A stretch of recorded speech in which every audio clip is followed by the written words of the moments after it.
ഒരുപക്ഷെ ഈ വാക്യത്തിൻ്റെ പേരിലാണ് മനു ഇന്ന് ചീത്തപ്പേര് കേൾക്കുന്നത്.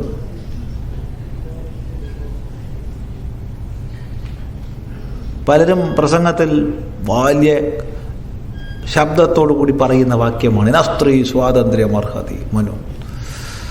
നമ്മൾ ചോദിക്കാറുണ്ട്, നീ മനുസ്മൃതി വായിച്ചിട്ടുണ്ടോ? ഉണ്ട്. എന്തൊക്കെയല്ലേ പ്രധാന വിഷയങ്ങൾ? നല്ല അപ്പുറം നോക്കാം. അങ്ങനെ വായിച്ചിട്ടില്ല. ഈ ശ്ലോക ഉദ്ധരണി വായിച്ചത് അവിടുന്ന് 2800 ചില ശ്ലോകങ്ങളുണ്ട് മനുസ്മൃതിയിൽ. അതിൽ സ്ത്രീ പ്രശംസ എത്ര ഉണ്ടെന്നറിയോ? അനേക ശ്ലോകങ്ങൾ സ്ത്രീ പ്രശംസ ഉണ്ട്. ഏത് ദേവത പ്രസാദിക്കണമെങ്കിലും നമ്മുടെ വീട്ടിൽ സ്ത്രീയെ പൂജിച്ചിരിക്കണം എന്ന് പറയുന്നത് മനുവാണ്. സ്ത്രീയെ ആദരിക്കുന്ന ഗൃഹത്തിൽ മാത്രമേ ദേവതാ പ്രസാദം ഉണ്ടാവൂ എന്ന് പറയുന്നത് മനുവാണ്. എപ്പോഴും സ്ത്രീകളെ സന്തോഷിപ്പിച്ച് വെക്കണം എന്ന് പറയുന്നത് മനുവാണ്. ആ മനു സ്ത്രീ സ്വാതന്ത്ര്യമർഹതി എന്ന് പറഞ്ഞാൽ മോശമായ അർത്ഥം അതിനുണ്ടാവുമോ? അതൊരു നിർദ്ദേശമാണ് സമൂഹത്തോട്. സ്ത്രീക്കും പുരുഷനും ഒരുപോലെ ചെയ്യാൻ പറ്റുന്ന ഒരുപാട് കാര്യങ്ങളുണ്ട്. പക്ഷേ സ്ത്രീക്ക് മാത്രം ചെയ്യാൻ കഴിയുന്നതാണ് സമൂഹത്തെ രൂപപ്പെടുത്തുക എന്നത്. സന്താനോൽപാദനത്തിന് പുരുഷനും സ്ത്രീയൊക്കെ വേണം. പക്ഷേ ഗർഭത്തിൽ ധരിച്ച് സംസ്കാര സമ്പന്നമായൊരു സമൂഹത്തെ ഉണ്ടാക്കുന്നതിൻ്റെ എല്ലാ മികവും അമ്മയുടെ മികവാണ്. അത് വേറെ ആർക്കും കഴിയില്ല. ഒരു സമൂഹം ആ സമൂഹത്തിലെ അമ്മയുടെ അപേക്ഷയിലാണ് നിൽക്കുന്നത്. ഒരു സമൂഹത്തെ നിരീക്ഷിച്ചാൽ ആ സമൂഹത്തിലെ അമ്മമാരെങ്ങനെയെന്ന് നിസ്സംശയം പറയാൻ പറ്റും. എങ്ങനെയുള്ളവരാണ് ഇവിടുത്തെ അമ്മമാരെന്ന് സമൂഹത്തെ നോക്കിയാൽ മതി. അമ്മയാണ് സമൂഹത്തെ വാർത്തെടുക്കുന്നത്. ഈ മാതൃധർമ്മം, അതിനോടനുബന്ധിച്ച കൃത്യം, ഇത് വേറൊരാൾക്കും സാധിക്കില്ല. അതുകൊണ്ട് സ്ത്രീ പരിപാലിക്കപ്പെടണം, സ്ത്രീ പരിരക്ഷിക്കപ്പെടണം. അങ്ങനെ സമൂഹം പരിരക്ഷിക്കുമ്പോഴേ സ്ത്രീക്ക് ഉദാത്തമായ ഈ മാതൃധർമ്മം നിർവഹിക്കാൻ സാധിക്കൂ. സ്വയം അധ്വാനിച്ചാലേ ജീവിക്കാൻ പറ്റൂ എന്ന ഗതികേട് സ്ത്രീക്ക് ഉണ്ടാവരുത്, സ്വതന്ത്രത ഉണ്ടാവരുത്. അതുകൊണ്ട് കുട്ടിയായിരിക്കുമ്പോൾ നിശ്ചയമായും അച്ഛൻ രക്ഷിക്കണം, വേറെ ആരും രക്ഷിക്കരുത്. അച്ഛൻ തന്നെ രക്ഷിക്കണം കുഞ്ഞിനെ, പെൺകുട്ടിയെ. പലരും അച്ഛൻ്റെ ഭാവമൊക്കെ അഭിനയിച്ച് വരും. സാധിക്കില്ല, പറ്റില്ല. അച്ഛൻ തന്നെ രക്ഷിക്കണം. അച്ഛൻ്റെ കർത്തവ്യമാണ് പെൺകുട്ടിയെ പ്രത്യേകമായി പരിപാലിക്കേണ്ടത്. പിതാ രക്ഷതു എന്ന് പറഞ്ഞു. അച്ഛൻ്റെ കർത്തവ്യമാണ്. ഈ കർത്തവ്യത്തിൽ നിന്ന് അച്ഛൻ മാറരുത്. അച്ഛൻ അലസനായി നടക്കരുത്. അപ്പോഴാണ് നമ്മുടെ പെൺകുട്ടികൾ അപമാനിക്കപ്പെടുന്നത്. ഇന്നും പ്രസക്തമാണ്, എന്നും പ്രസക്തമാണ്. വിവാഹം കഴിച്ചു, യൗവനത്തിൽ ഭർത്താവ് രക്ഷിച്ചേ മതിയാവും. വിവാഹം കഴിക്കുന്ന സമയത്ത് തന്നെ അഗ്നിസാക്ഷിയായി മന്ത്രങ്ങളുണ്ട്. ആ മന്ത്രങ്ങൾക്കനുസരിച്ച് രണ്ടുപേരും ജീവിക്കണം. വിവാഹം കഴിച്ചു, അവളെ തിരിഞ്ഞു നോക്കണില്ലേ, അവൾക്ക് അവളുടെ ചാപ്പാട് കഴിക്കണമെങ്കിൽ അവൾ പണിയെടുത്തോളണം എന്ന് പറഞ്ഞാൽ ശരിയാവുമോ? പറ്റില്ല. യൗവനെ ഭർത്താ രക്ഷത്തു. വാർദ്ധക്യത്തിൽ അമ്മ വയസ്സായി, ഉപേക്ഷിക്കുകയാണ്. തെരുവിൽ അമ്മയെ ഉപേക്ഷിക്കുന്നു, വൃദ്ധസദനങ്ങളിൽ കൊണ്ട് തള്ളുന്നു. പറ്റില്ല. അമ്മയെ രക്ഷിക്കണം വാർദ്ധക്യത്തിൽ. അത് കർത്തവ്യമാണ്. രക്ഷിക്കപ്പെടേണ്ടവളാണ് അമ്മ. ഇതിലെന്താ തെറ്റുള്ളത്? ഈ വാക്യത്തിൻ്റെ പേരിൽ എത്രയോ ചീത്തപ്പേര് മനുവെക്കുറിച്ചുണ്ടായിട്ടുണ്ട്. അതിന് বহু രസമുണ്ട്. ഒരു ചർച്ചയും ഇല്ലാതിരുന്നൊരു സമൂഹത്തിൽ, മനുസ്മൃതിയെക്കുറിച്ച് ഒരു ചർച്ചയും ഇല്ലാത്തൊരു കാലഘട്ടത്തിൽ പെട്ടെന്നൊരു ചർച്ച. പെട്ടെന്ന് സ്ത്രീകൾ ജാഥ നയിക്കുന്നു, ഒത്തുകൂടുന്നു, മനുസ്മൃതി കത്തിക്കുന്നു. ഇതെന്താ ഭഗവാനേത്? മനു എവിടുന്ന് വന്നു പെട്ടെന്ന്? എന്തോ ഒരു കാരണം ഉണ്ടാവുമല്ലോ. ഉടനെ അതാ പരസ്യം വന്നു, മനുസ്മൃതി പുതിയ എഡിഷൻ പ്രസിദ്ധീകരിക്കുന്നു, പ്രീ പബ്ലിക്കേഷൻ ഓഫർ, 3000 കോപ്പി മാത്രം. ഒട്ടനെ പത്രം വന്നു, 3000 കോപ്പിയും തീർന്നു, ഒട്ടനെ അടുത്തവർക്ക് ബുക്ക് ചെയ്യാം.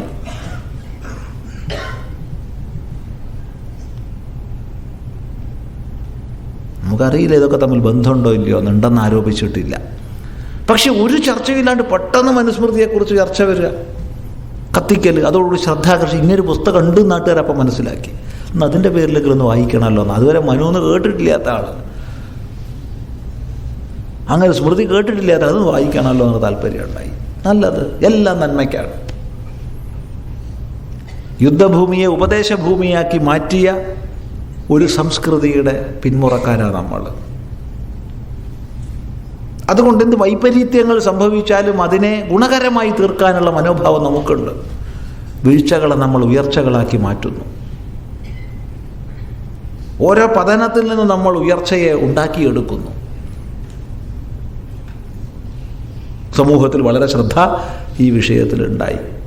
ഇത്തരം ആരോപണങ്ങൾ വന്നതുകൊണ്ട് മനുസ്മൃതി കുറേ പേര് പഠിക്കാൻ തുടങ്ങി.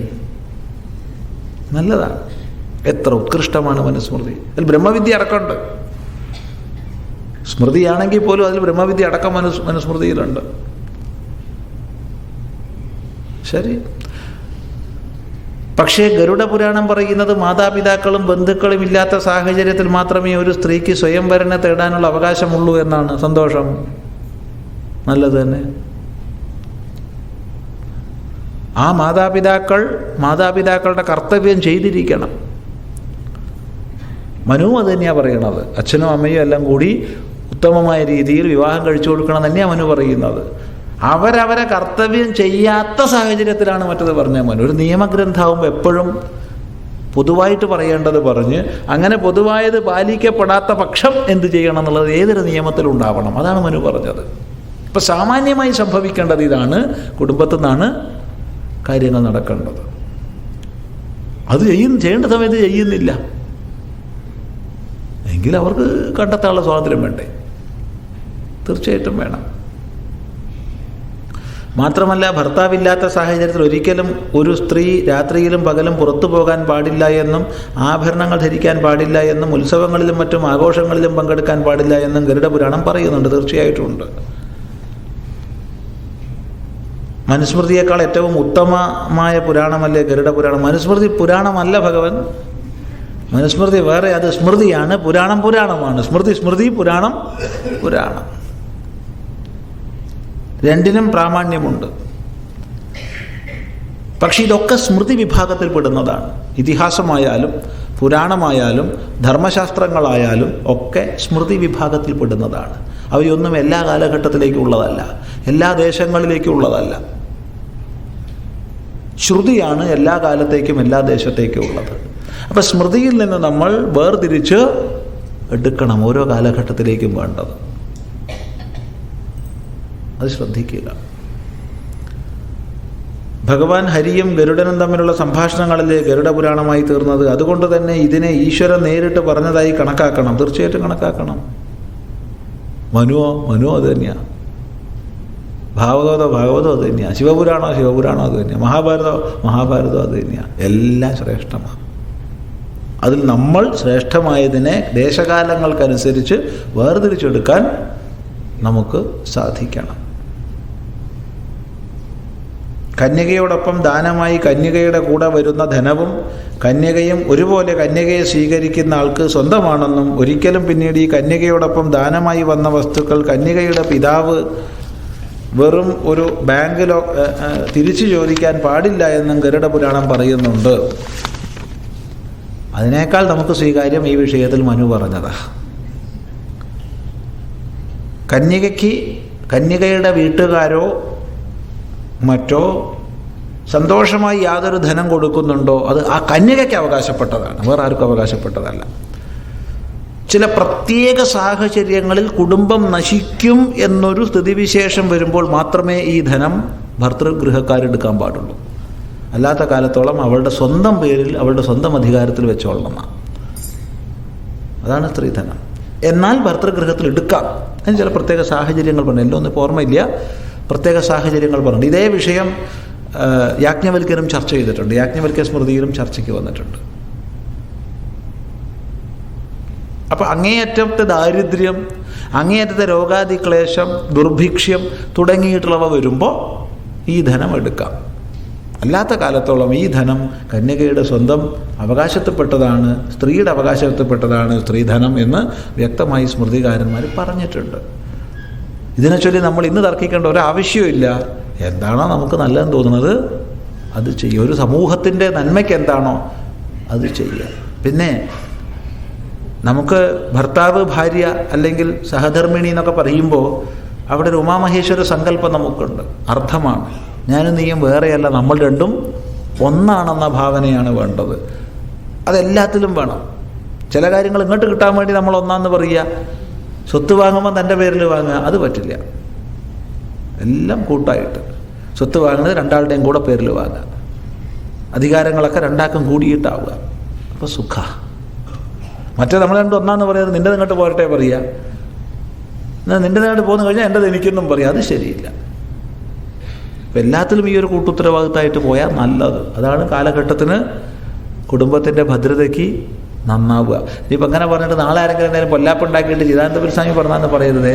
അതുകൊണ്ട് എന്താണോ അവനവന് ഉചിതമായിട്ടുള്ളത് അങ്ങനെയൊക്കെ ചെയ്തോളുക. അല്ലാതെ ഗരുഡ പുരാണം മാത്രം ശരി പറഞ്ഞാൽ ശരിയാവില്ല. അപ്പോൾ വിഷ്ണു പുരാണത്തിൽ വേറെ പറഞ്ഞിട്ടുണ്ടാവും, ഭാഗവത്തിൽ വേറെ പറഞ്ഞിട്ടുണ്ടാവും, ശിവപുരാണത്തിൽ വേറെ പറഞ്ഞിട്ടുണ്ടാവും, ലിംഗത്തിൽ വേറെ പറഞ്ഞിട്ടുണ്ടാവും, കൂർമ്മത്തിൽ വേറെ പറഞ്ഞിട്ടുണ്ടാവും. ഒക്കെ നമുക്ക് പ്രമാണം തന്നെയാണ്. ശ്രദ്ധിക്കുക. ദാനവസ്തുക്കൾ ആരും തിരിച്ചു ചോദിക്കാറില്ലല്ലോ. ഒരു പക്ഷേ അതുകൊണ്ടായിരിക്കാം ഗരുഡ പുരാണം അങ്ങനെ പറയുന്നത്. നോക്കൂ, ദാനവസ്തു എവൾക്കാ കൊടുത്തിട്ടുള്ളത്, എവളുടെ വേറെ ആർക്കും അല്ല. മോളെ, നീ ഒരു പരിചയമില്ലാത്തൊരു വീട്ടിലേക്ക് പോവുകയല്ലേ, പരിചയമില്ലാത്തൊരു കുടുംബത്തിലേക്ക് പോവുകയല്ലേ, നിൻ്റെ കയ്യിൽ വെച്ചോളൂ. എന്തെങ്കിലും നിനക്ക് അത്യാവശ്യം വന്നാൽ ഉപയോഗിക്കാൻ കൊണ്ട് കൊടുക്കണ വസ്തുവാണ്. അത് അവൾക്ക് അവകാശപ്പെട്ടതാണ്. അവൾക്ക് ഇഷ്ടമുണ്ടെങ്കിൽ അത് കൊടുക്കാം വേറെ ആർക്കെങ്കിലും. അല്ലാണ്ട് അധികാരമില്ല. ഇത് ഇന്നത്തെ കച്ചവടം പറച്ചിലൊന്നും അല്ല. ഇന്നിപ്പോൾ കച്ചവടം പറച്ചിലാണല്ലോ. എത്ര ഉറുപ്പ്യ എന്താ ചെക്കനെയാണ് വിൽക്കണത്. പുരുഷധനാണ്, സ്ത്രീധനല്ല. പേര് തെറ്റാ ഉപയോഗിക്കണത്. സ്ത്രീധനം എന്നാണ് അതിന് പറയണത്. സ്ത്രീധനം അല്ല എന്ന് ആണോ? പുരുഷധനാണ്. പുരുഷനെയാണ് വില കൊടുത്ത് മേടിക്കണത്. അതിൻ്റെ പഠിപ്പിനനുസരിച്ച് വില കൂടും മാർക്കറ്റിൽ. എന്താ സാധനങ്ങൾ, പൈസയൊന്നും അല്ല ഇപ്പോൾ പ്രധാനം എന്നാണ് പറഞ്ഞത്. വേറെ ഓരോ സാധനങ്ങളാണ്. ഇതൊക്കെ കൊടുക്കണം. എന്നിട്ട് അവനെ വാങ്ങുക വിലയ്ക്ക്. പെൺകുട്ടികൾ തൻ്റെ ഇടം ഉണ്ടെങ്കിൽ അവനെ കയറിട്ട് കെട്ടിയിടുക, എല്ലാ പണി എടുപ്പിക്കുക. നിന്നെ ഞാൻ പൈസ കൊടുത്ത് മേടിച്ചതാണെന്ന് പറഞ്ഞു. നിൻ്റെ അച്ഛനും അമ്മയ്ക്ക് ഇത്ര ഉറുപ്പ്യ കൊടുത്തിട്ട് നിന്നെ ഞാൻ മേടിച്ചിരിക്കുകയാണ്, അതുകൊണ്ട് നീ എൻ്റെ അടിമയാണ്. പണ്ടത്തെ അടിമ വ്യവഹാരം എപ്പോഴും അതിലിപ്പോഴും അതുണ്ടല്ലോ. അടിമ വ്യവഹാരം പണ്ടത്തെന്ന് പറയാൻ പാടില്ല, എപ്പോഴും അതുണ്ട്. ക്രിക്കറ്റിലൊക്കെ ഉണ്ടല്ലോ വിലയ്ക്ക് വാങ്ങുക ടീമിനെ. ഇന്നാൾക്ക് ഇത്ര ഉറുപ്പ്യ, ഇന്നാൾക്ക് ഇത്ര ഉറുപ്പ്യ പറഞ്ഞിട്ട് വാങ്ങുകയും വെക്ക് ഇപ്പോഴും ഇല്ല. മനുഷ്യന്മാരെ പൈസയ്ക്ക് വാങ്ങുകയും വെക്ക് ചെയ്യണ പരിപാടി ഇല്ലേ? ഇല്ല, ഉണ്ട്. അടിമപ്പണി ഇന്നുണ്ട്. ഏറ്റവും അധികം കാണുന്ന ക്രിക്കറ്റിലാണ്. ഇത്ര ഉറുപ്പ്യ വില, ഇന്നാൾക്ക് ഇത്ര ഉറുപ്പ്യ വില, എന്നിട്ട് വിലയ്ക്ക് വാങ്ങുക. എന്നിട്ട് അയാൾ ആ ടീമിന് വേണ്ടി കളിക്കുക. ഇത്ര കൊല്ലം കഴിഞ്ഞാൽ കോൺട്രാക്ട് കഴിഞ്ഞാൽ കഴിഞ്ഞു. അടിമപ്പണി തന്നെയാണ്, വേറെന്താ. ആവട്ടെ. അതുകൊണ്ട് അല്പം ഒരു തൻ്റെ ഉള്ളവർ, ധർമ്മബോധമുള്ളവർ ഇങ്ങനത്തെ പരിപാടിക്കൊന്നും പോവരുതെന്ന് മാത്രം പറയുന്നു. കഴിഞ്ഞ ദിവസം ഒരാളൊരു ഭാര്യയുടെ ധർമ്മം എന്തെന്ന് ചോദിച്ചിരുന്നത് സ്വാമിജി ഒന്നും പറഞ്ഞതായി തോന്നിയില്ല. പറഞ്ഞിട്ടില്ല, ബോധപൂർവം പറയാതിരുന്നതാണ്. അന്ന് സമയം ഉണ്ടായിരുന്നില്ല എന്നുള്ളത് വേറെ വിഷയം. ഭാര്യയുടെ ധർമ്മം പറയുമ്പോൾ അതേ ശക്തിയിൽ ഭർത്താവിൻ്റെ ധർമ്മവും പറയണം. രണ്ടിനും ഒരുപോലെ പ്രാധാന്യം കൊടുത്ത് പറയണം.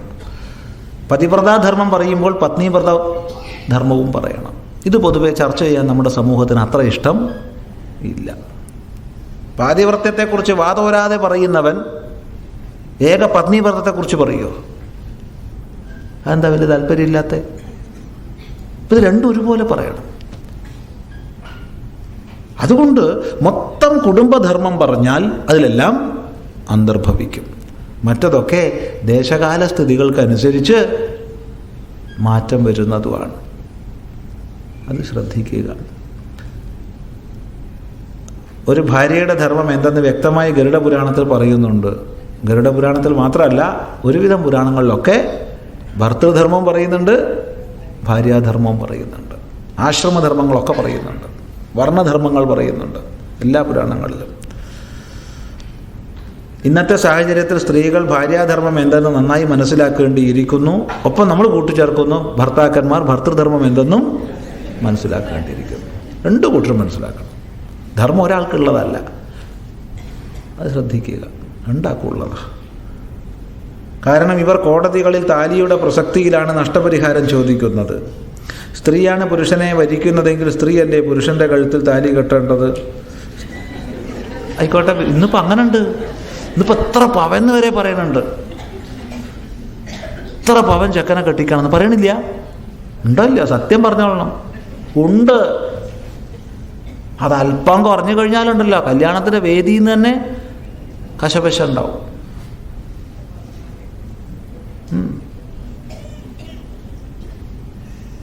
ഇല്ലെന്നൊന്നും പറയാൻ പറ്റില്ല.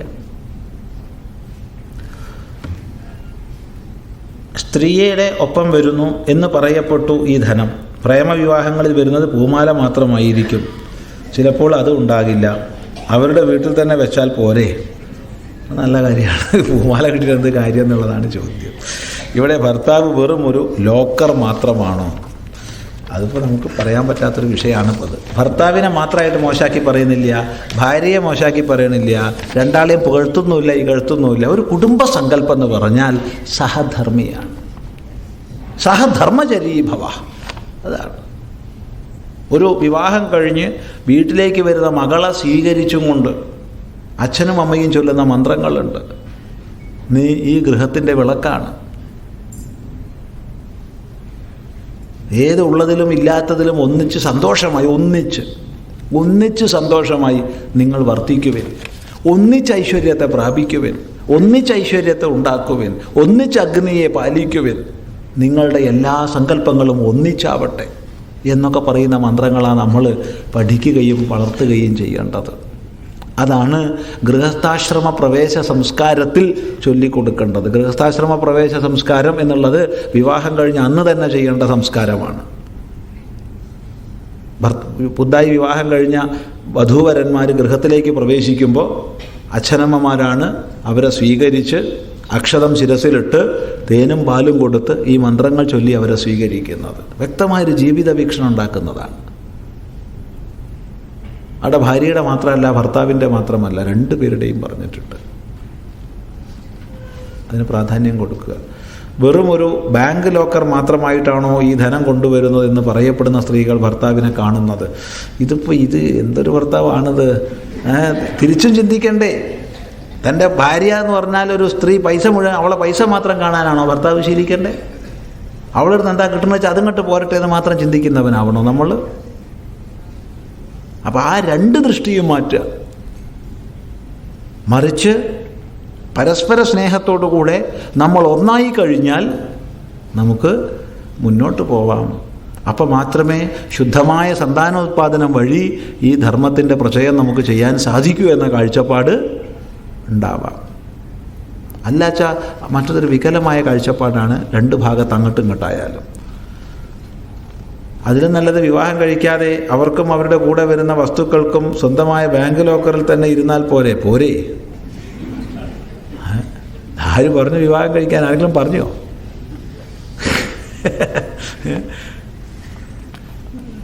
പുരുഷൻ്റെ കുടുംബം രക്ഷപ്പെടില്ലേ? സന്തോഷം. പുരാണങ്ങൾ പറയുന്ന തരം ഇന്ന് സാധ്യമല്ല. കാരണം സ്വാമിജി പറഞ്ഞ പോലെ സ്ത്രീയുടെ ധനം സ്ത്രീയുടെ വീട്ടിലിരിക്കുകയും ചെയ്യും. കോർട്ടിൽ വീണ്ടും ഒരു വ്യാപാരം നടത്തി പെൺവീട്ടുകാർ പുരുഷധനം വീണ്ടും സ്വന്തമാക്കും. അതാണ് ഇന്ന് നടക്കുന്നത്. ഇതൊക്കെ നടക്കുന്നുണ്ട്, തിരിച്ചു നടക്കുന്നുണ്ട്, നാട്ടിൽ പലതും നടക്കുന്നുണ്ട്. അതൊക്കെ നോക്കിയിട്ട് നമുക്ക് കാര്യമില്ല. നമ്മൾ ധർമ്മത്തിനനുസരിച്ച് സ്വയം വസിക്കുക, അതേ പറ്റൂ. വേറൊന്നും സാധ്യമല്ല. തൽക്കാലം ഉപസംഹരിക്കുന്നു. സന്തോഷം. ഓം ഗുരുർബ്രഹ്മ ഗുരുർവിഷ്ണു ഗുരുർദേവോ മഹേശ്വരഃ ഗുരു സാക്ഷാത് പരം ബ്രഹ്മ തസ്മൈ ശ്രീ ഗുരവേ നമഃ. ഓം. ഒരു പക്ഷേ ഈ വാക്യത്തിൻ്റെ പേരിലാണ് മനു ഇന്ന് ചീത്തപ്പേര് കേൾക്കുന്നത്.